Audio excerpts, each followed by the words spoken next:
द्रव्यमान केंद्र। द्रव्यमान केंद्र क्या होता है बेटा? जिस बिंदु पर पिंड का समस्त द्रव्यमान कार्य करता है उसे क्या कहते हैं? द्रव्यमान केंद्र कहते हैं। दो कणों के निकाय का द्रव्यमान केंद्र देखेंगे।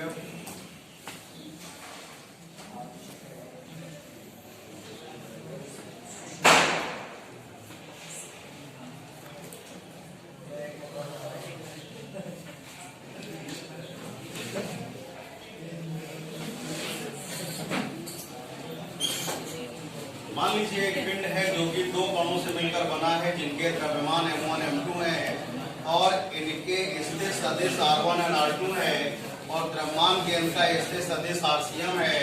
तो इसका द्रव्यमान केंद्र होगा rcm m1 r1 plus m2 r2 upon m1 plus m2।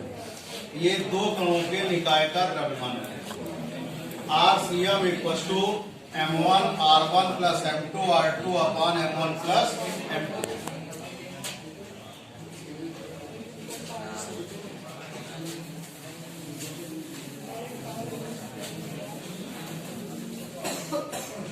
इसके बाद देखें बेटा दो n कणों के निकाय का द्रव्यमान केंद्र। n कणों के निकाय का द्रव्यमान केंद्र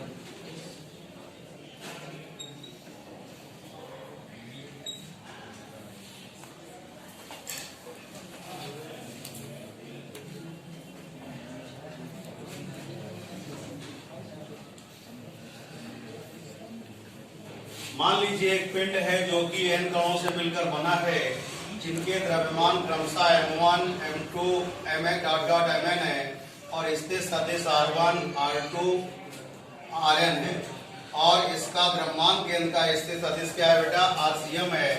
तो rcm इक्वल टू आएगा m1 r1 plus m2 r2 plus dot dot dot plus mn into rn। ये स्थिर सदिश वेक्टर क्वांटिटी इसलिए इस पर क्या लगा देंगे? एरो लगा देंगे upon m1 plus m2 plus dot dot dot plus mn। यदि m1 plus m2 plus dot dot dot plus mn equal to capital M, तो आएगा आपके पास क्या आएगा? rcm equal to m1 upon capital M m1 r1 plus m2 r2 plus dot dot dot plus mn into rn। ये था बेटा n कणों के निकाय का द्रव्यमान केंद्र। ये क्या था?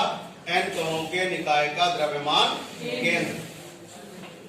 द्रव्यमान केंद्र की गति। अगला आर्टिकल क्या है? द्रव्यमान केंद्र की गति यानी मोशन ऑफ सेंटर ऑफ मास।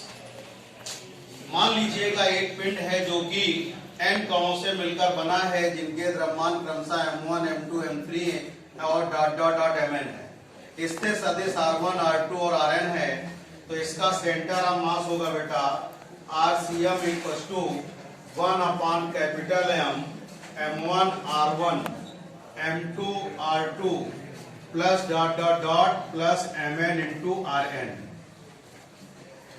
अब इक्वेशन नंबर इसको 1 मान लीजिए। बेटा मोशन का मतलब है आपको वेलोसिटी चाहिए, एक्सेलरेशन चाहिए और फोर्स चाहिए, यानी वेग चाहिए, त्वरण चाहिए और क्या चाहिए? बल चाहिए। तो इसको क्या करेंगे? dwrt differentiating with respect to t। तो ये होगा drcm upon dt equal to 1 upon m m1 dr1 upon dt plus m2 dr2 upon dt plus dot dot dot plus mn into drn upon dt। बेटा v equal to होता है dv upon dt होता है। क्या होता है?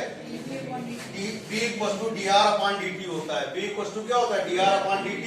तो जहां जहां dr अपॉन dt दिया हुआ वहां क्या ले सकते हैं आप? v ले सकते हैं। तो ये होगा bcm equal to 1 upon m m1 v1 m2 v2 plus mn into vn। ये आपकी वेलोसिटी निकल आई। इक्वेशन नंबर सेकेंड अब इसको अगेन डिफरेंशिएट करेंगे। क्या करेंगे?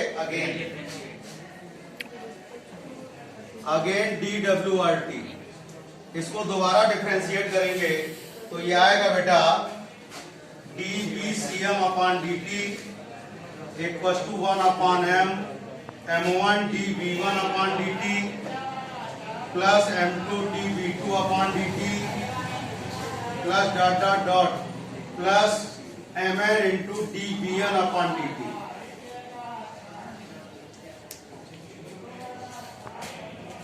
अब a इक्वल टू क्या होता है? The rate of change of velocity known as acceleration, यानी वेग परिवर्तन की दर को त्वरण कहते हैं। a बराबर क्या आएगा? dv अपॉन dt होता है, तो dv अपॉन dt को आप a लिख सकते हैं। तो acm equal to 1 upon m m1 a1 m2 a2 plus mn into an। अब इसका इधर मल्टीप्लाई करिए, MACM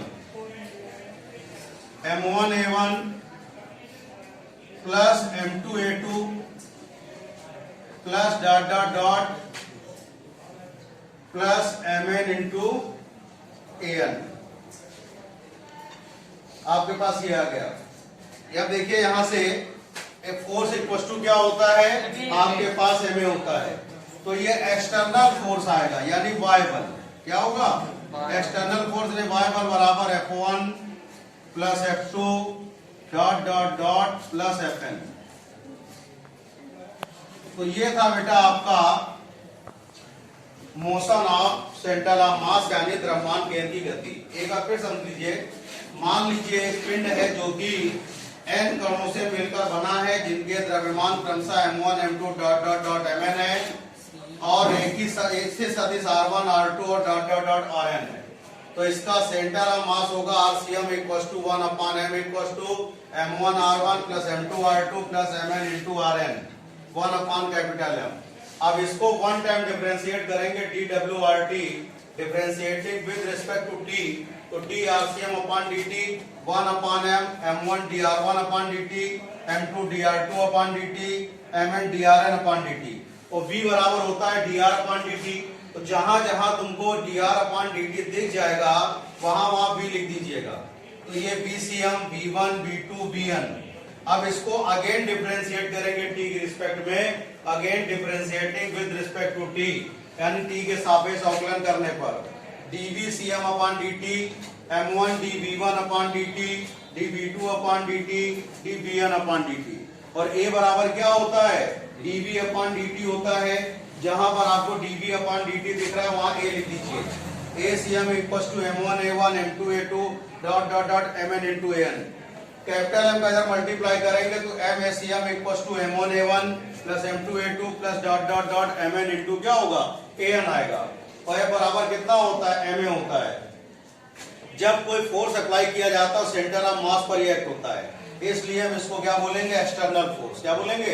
एक्सटर्नल फोर्स, यानी Fy equal to F1 plus F2 plus dot dot dot plus Fn। तो ये था बेटा आपका centre of motion of centre of mass, यानी द्रव्यमान केंद्र की गति।